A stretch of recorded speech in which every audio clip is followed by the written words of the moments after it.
الرحمن الرحیم باب ما یقول اذا خرج من الخلاء۔ اوپر والا باب تھا کہ بیت الخلاء میں جانا ہے تو کون سی دعا پڑھنی ہے، اور یہ اس کے مقابل باب ہے کہ اب ظاہر بات ہے بیت الخلاء کے اندر جانے کے بعد وہاں سے باہر بھی تو آنا ہے۔ اب دونوں کے طریقے ہیں، اور یہ عرض کیا تھا کہ دونوں میں جو دعائیں ہیں وہ باہر پڑھ کے جانا ہے اور باہر نکل کے دعا پڑھنی ہے۔ بیت الخلاء میں جاتے ہوئے پہلے دعائیں پڑھ لینی ہیں، اور جب اپنی قضائے حاجت کو پورا کر لینا ہے پھر باہر آ کے دعائیں پڑھنی ہیں۔ اور اندر کے لیے اگر بھول گیا تو اس کے لیے بتایا تھا کہ اگر وہ صرف غسل خانہ ہے، صرف نہانے کی جگہ ہے تو پھر تو ٹھیک ہے، اندر بھی جو ہے پڑھ لے، اور اگر غسل خانہ نہیں، وہاں پیشاب پخانہ بھی کیا جاتا ہے تو پھر دل میں اس کا تصور کر لے، دعا کا دل میں اس کا تصور کر لے، سمجھائی۔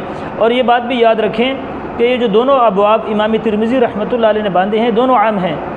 اصل یہ ہے کہ ہم جب بڑی قضائے حاجت کرتے ہیں تو اس کے لیے تو دعاؤں کا اہتمام ہوتا ہے، لیکن چھوٹا استنجا جو ہے، پیشاب جس کو کہتے ہیں، اس کے لیے دعاؤں کا اکثر اہتمام نہیں کرتے، حالانکہ دونوں میں دعائیں ہیں، دعائیں دونوں کے لیے ہیں۔ اب چھوٹا استنجا کرے اس کی بھی وہی دعائیں ہیں، بڑا کرے اس کی بھی دعائیں ہیں، لیکن ہوتا یہ ہے کہ بڑے استنجا کے لیے تو اہتمام ہوتا ہے، چھوٹے کے لیے کوئی اہتمام نہیں ہوتا، حالانکہ دعائیں دونوں کے لیے عام ہیں۔ بات سمجھ میں آئی؟ اب یہاں پر جو دعا ہے وہ مختصر ہے، وہ تو ہے صرف غفرانہ کا، کہ آپ علیہ الصلوۃ والسلام حضرت عائشہ رضی اللہ تعالیٰ فرماتی ہیں کہ جب باہر آتے تو کیا فرماتے؟ غفرانہ کا۔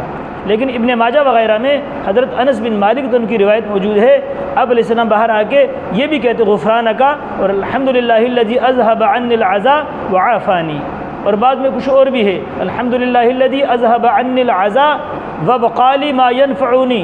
ایسے کچھ دعائیں ہیں، یا اللہ کہ آپ نے تمام تعریفیں اللہ کے لیے ہیں جس نے ضرر دینے والی چیز کو ہم سے نکال دیا، اور جو چیز ہمارے نقصان کی تھی نکل گئی، اور وبقى لي ما ينفعنی، اور جو چیزیں ہمارے نفع کی تھیں اس کو اللہ نے باقی رکھا۔ یہ ابو داؤد میں ہے، یہ دعائیں ابو داؤد میں ساری، لیکن الحمدللہ الذی عافانی اذهب عنی العزا وعافانی، یہ ابن ماجہ میں امام حضرت انس بن مالک کہتے ہیں کہ یہ دعا فرمائی، اور آپ علیہ السلام حضرت عائشہ یہاں کہتی ہیں کہ آپ علیہ السلام کیا کہتے؟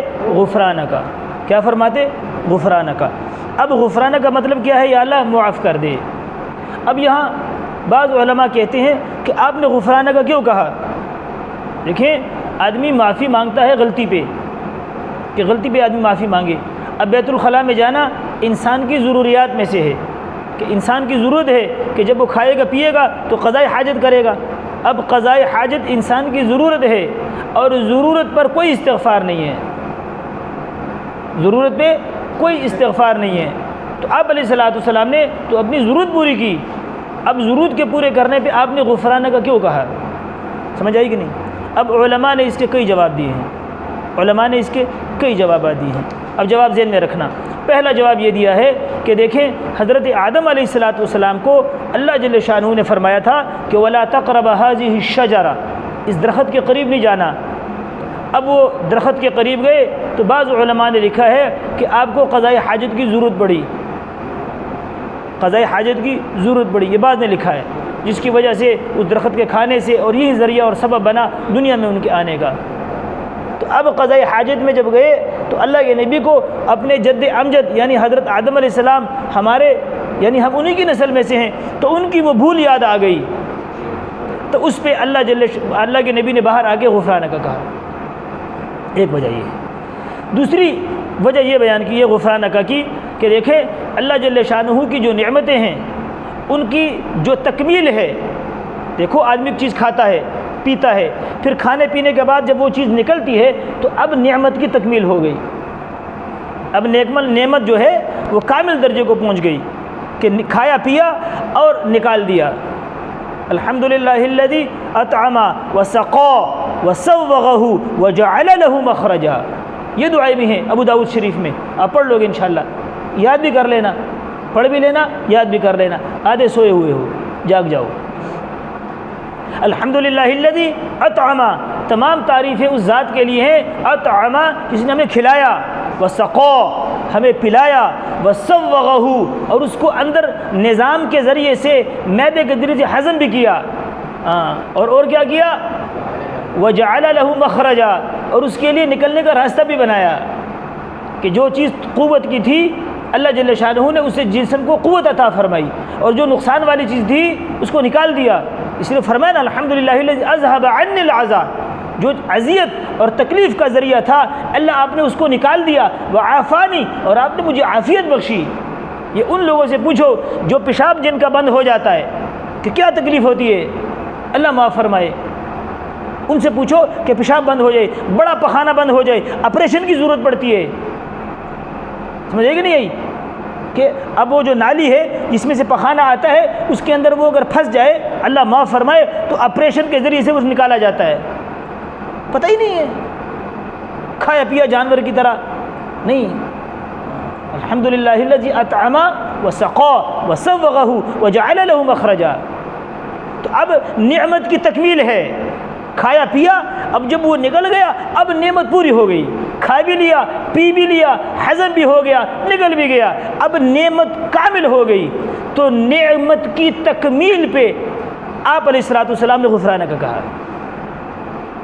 تیسری بات کہ اب یہ جو اللہ کی نعمتیں ہم تک پہنچ رہی ہیں، ہر لمحہ، ہر آن، ہر گھڑی اللہ کی نعمتیں ہم استعمال کر رہے ہیں، اب ان نعمتوں کی شکرانہ اور شکر یہ ہے کہ آدمی ہر وقت اللہ کی یاد میں رہے، ہر وقت آدمی اللہ کی یاد میں، اللہ کو ہر وقت یاد کرتا رہے، کیونکہ ہر وقت جب اللہ کی نعمتیں آ رہی ہیں تو ضروری ہے کہ ہر وقت اللہ کو یاد بھی کرتا رہے۔ لیکن بیت الخلاء وہ اللہ کو یاد کرنے کا موقع نہیں ہے، وہاں پر ذکر نہیں ہے، نہ ذکر لسانی ہے نہ ذکر قلبی ہے، نہ زبان سے ذکر کرنا نہ دل سے ذکر کرنا، اب یہ موقع نہیں ہے۔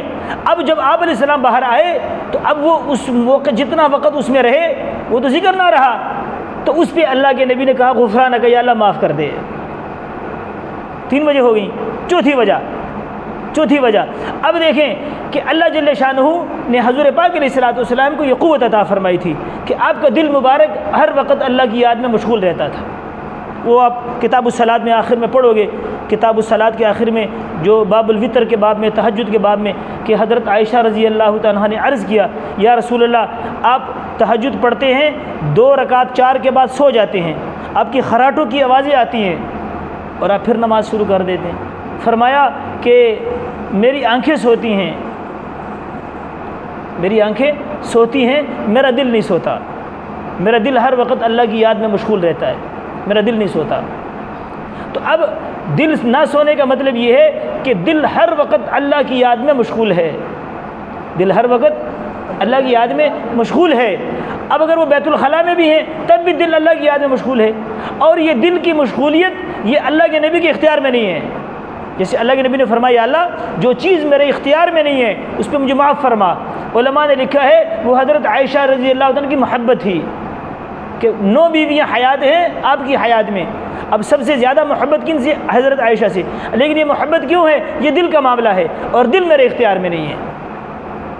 تو اب دل جو ہے وہ بیت الخلاء میں بھی اللہ کی یاد میں ہے، تو باہر نکل کے یا اللہ یہ تو محل نہیں تھا، یہ موقع نہیں تھا آپ کو یاد کرنے کا، لیکن دل میرے اختیار میں نہیں ہے، اس دل کی بے اختیاری پہ یا اللہ مجھے معاف فرما،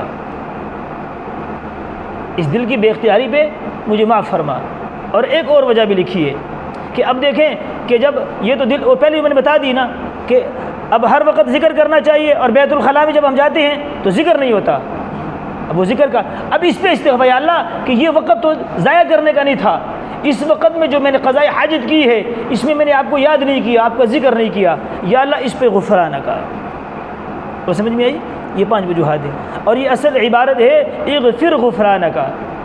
جملہ اصل کیا ہے؟ تقدیر عبارت کیا ہے؟